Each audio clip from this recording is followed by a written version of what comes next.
volta com o Super N Primeiras Notícias. Confira a hora certa. Agora 7h48 em Belo Horizonte. Fatos e versões.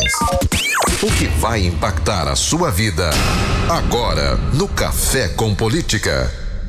E hoje a gente faz uma edição extraordinária do Café com Política, né? Mais tarde nós vamos ter uma outra edição hoje aqui no Super N Primeiras Notícias com a candidata pela Rede, Marina Silva, à presidência da República.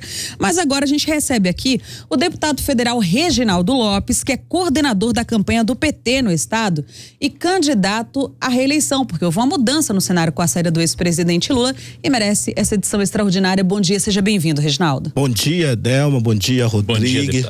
Bom dia, toda a direção aqui do Super, também da nossa FM. É uma alegria poder estar aqui para a gente conversar com o nosso povo. Reginaldo, agora com a oficialização do candidato Fernando Haddad para representar o PT na eleição deste ano, agora o partido corre contra o tempo? Não foi uma decisão fácil, porque o povo brasileiro quer votar no presidente Lula. Mas, ao mesmo tempo, o presidente Lula, que luta para provar sua inocência, ele decidiu não prisionar o seu projeto e, portanto, indicou o companheiro Fernando Haddad para representá-lo. O que está sendo debatido nesse momento, de fato, é o que o presidente Lula significou para o Brasil e significa para o Brasil. E nós temos a convicção que os ideais do presidente Lula estão na memória do povo brasileiro e o povo brasileiro quer este programa em curso. Inclusive, o povo brasileiro já elegeu esse projeto 4 vezes consecutivas.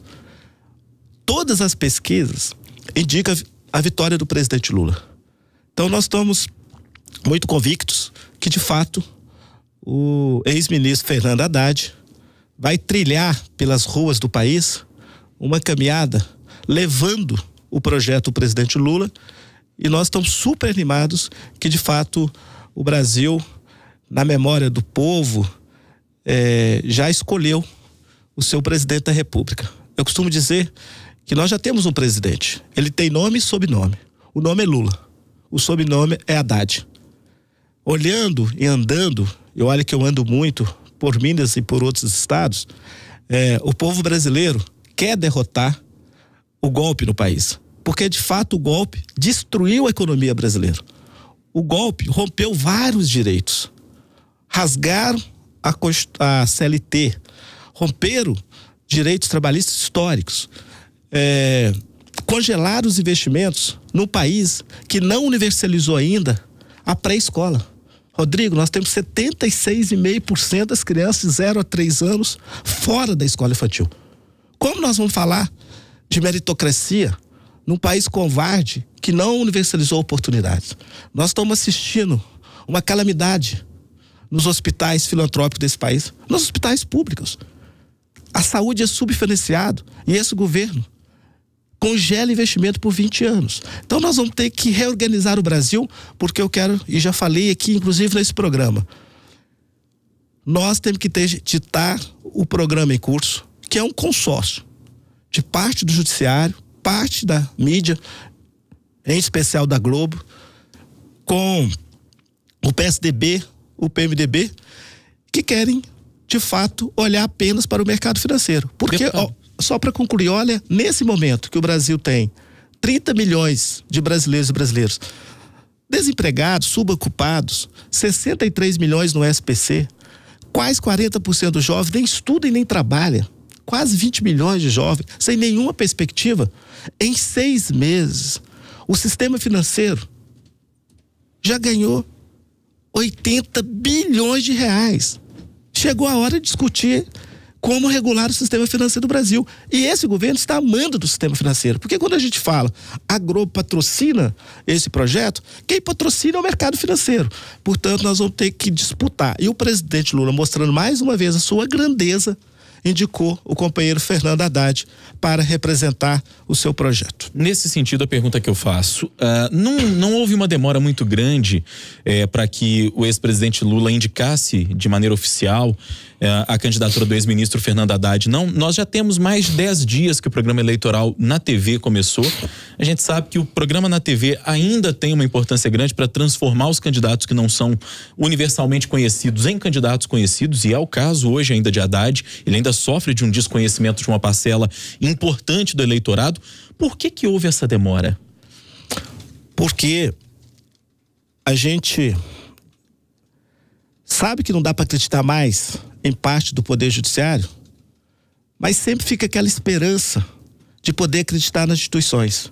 E na nossa concepção, o Supremo Tribunal Federal ia garantir a Constituição e preservar o direito do presidente Lula a ser candidato. O Brasil rasgou a Constituição para prender o presidente Lula. Ou seja, um preso político, sem crime, e rasga todos os acordos internacionais e não reconhece a recomendação da ONU e impede a candidatura do presidente Lula. Portanto, não foi uma decisão fácil, uma decisão muito difícil, com muita indignação. Nós estamos tirando do povo brasileiro o direito de escolher livremente o seu candidato. O candidato do povo brasileiro. Eu olho que o presidente Lula está preso há 5 meses. Tem candidato solto aí que o seu afiliado político está escondendo. O Lula está preso e todos nós queremos o Lula junto conosco, falando nos nossos programas, nos nossos adesivos, porque o povo brasileiro sabe que o Lula é inocente. O Supremo Tribunal Federal, que é guardião da Constituição, deveria ter posicionado antes do prazo concebido pelo TSE, porque está errado também. A Justiça Eleitoral determina até o dia 17 de setembro para a troca do candidato. Fizeram uma nova lei e colocaram 10 dias para a gente fazer a substituição, totalmente irregular. Porém, como o presidente Lula tem muito compromisso com o povo brasileiro, indicou o companheiro Haddad, porque também sabe que, na verdade, quem está sendo perseguido é suas ideias. E como ele diz, não tem como aprisionar as ideias.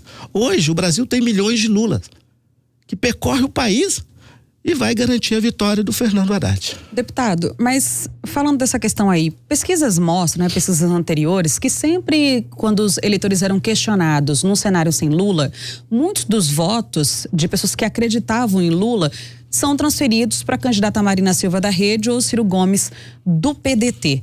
Nesse caso, falando agora de estratégia de campanha, o senhor que é coordenador da campanha do PT aqui no estado, como fazer esse eleitor que admite transferir o voto dele para um desses outros 2 candidatos permanecer acreditando na candidatura do PT agora com Fernando Haddad?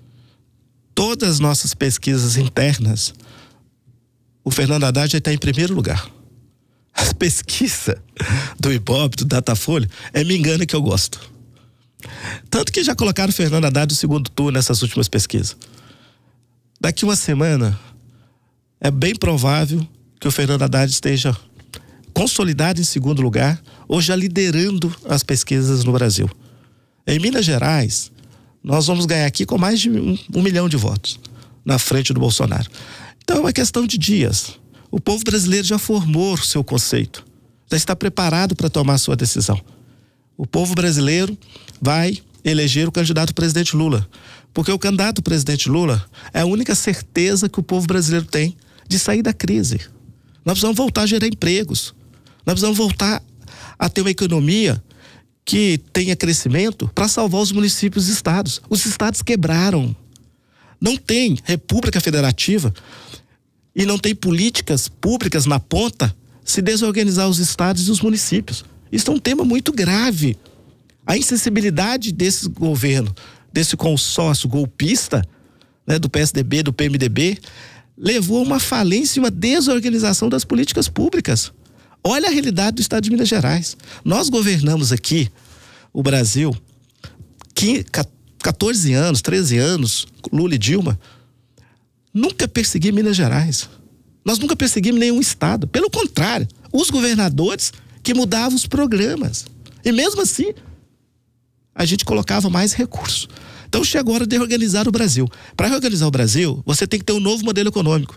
Esse modelo econômico que só olha para o mercado financeiro, só olha para 1% dos mais ricos.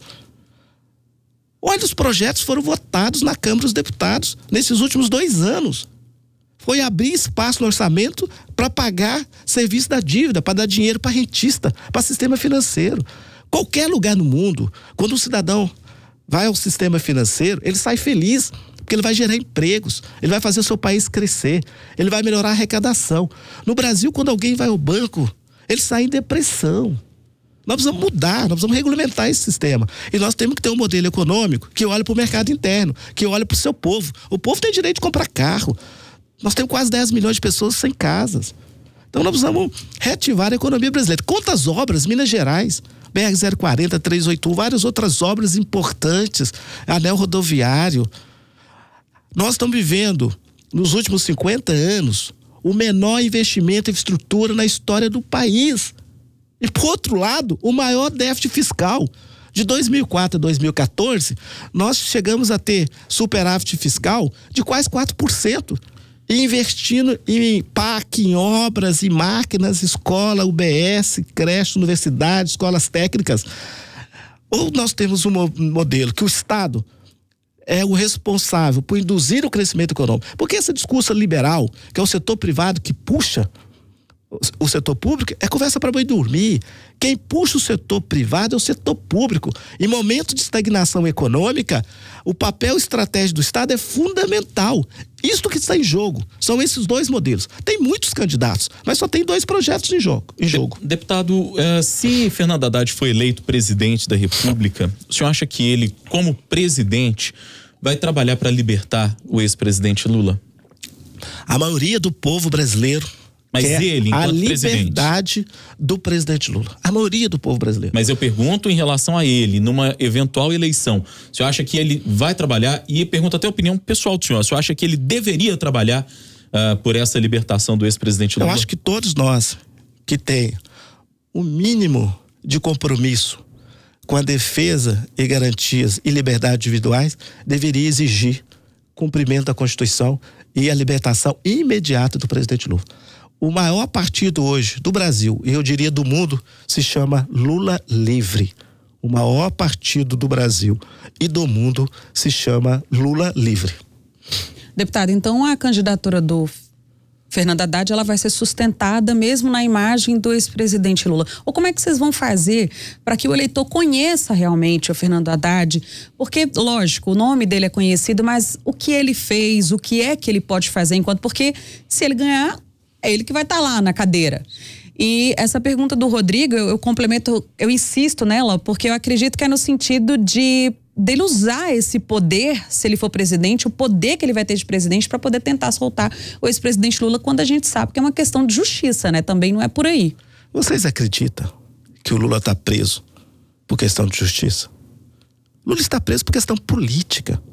Se o Lula não liderasse as pesquisas e não tivesse o lado que ele representa, estaria solto. Lula está preso por questão política. Não tem uma prova, não uma materialidade. Mas o senhor acredita que o presidente teria a possibilidade de interferir nas leis? É disso que eu me refiro. Não, eu acho que qualquer presidente da República deveria manifestar para que qualquer cidadão desse país tenha os seus direitos garantidos. E qual é o documento que garante os direitos aos cidadãos brasileiros? A Constituição Federal. É uma vergonha. Um presidente da República, mesmo esse golpista ilegítimo Michel Temer, nós somos signatários das resoluções da ONU. Eu votei, a Câmara votou, o Senado votou, nós retificamos em 2009. Nós estamos rasgando os tratados internacionais. O Brasil perdeu prestígio. Nós estamos brincando com a imagem do país. Então qualquer cidadão tem que exigir, porque hoje pode ser contra o meu amigo, amanhã pode ser contra... Hoje pode ser contra o meu inimigo, amanhã pode ser contra os nossos amigos. O que nós temos que preservar é a Constituição Federal, e lá está expresso. Vamos ser sinceros, vamos lembrar aqui o voto da Rosa Weber, gente. Alguém acredita que foi sério? Que é sério a decisão que o Supremo Tribunal Federal tomou? Como a Carmen Lúcia manipulou a votação, retirou, combinado com o Facchini da segunda turma, levou para o plenário, não pautou o caso de repercussão ampla para pautar a questão específica do presidente Lula, para não mudar a concepção do colegiado. Nós não somos uma república de banana, não. Nós somos um país, uma das mais importantes economias do mundo. Portanto, o Fernando Haddad não tem nenhum município nesse país que ele não tenha uma realização. De todos os candidatos que estão disputando, o único presidenciável que já fez uma obra em qualquer lugar desse país é o ex-ministro da Educação do presidente Lula e da presidenta Dilma, Fernando Haddad. E nesse sentido eu vou perguntar para o senhor, deputado, Minas Gerais é um estado fundamental para qualquer candidato à presidência que tenha a real pretensão de vencer. O segundo maior colégio eleitoral, geralmente quem ganha em Minas ganha no Brasil, e as últimas eleições são inequívocas ao mostrarem isso. Qual a estratégia do senhor enquanto coordenador da campanha de Haddad em Minas e a estratégia do PT mineiro para tocar essa campanha nesse tempo curto, já que a gente está agora praticamente a pouco mais de 20 dias aí das eleições? Sua pergunta é ótima, Rodrigo. Nenhum presidente no processo democrático se tornou presidente do Brasil sem vencer em Minas Gerais. Então, é fundamental a vitória de Haddad em Minas Gerais. Portanto, no dia 21, na próxima sexta-feira, nós vamos percorrer 4 regiões distintas, fazendo atos nas ruas, e para abraçar todas as Minas, porque nós temos um compromisso com Minas, e o Fernando Haddad sabe da importância política, da importância cultural, da importância eleitoral do nosso estado. Então nós vamos trabalhar muito nessa perspectiva. Hoje em Minas, nas nossas pesquisas internas, Fernando caminha para já ultrapassar o Jair Bolsonaro. Ok, conversamos hoje aqui numa edição extraordinária do Café com Política com o deputado federal Reginaldo Lopes, que é coordenador da campanha do PT aqui em Minas Gerais e também candidato à reeleição. Muito obrigada, deputado, pela sua participação mais uma vez aqui no nosso programa. Eu que agradeço, Delma. Um abraço. Rodrigo também, muito obrigado. Obrigado, deputado. Até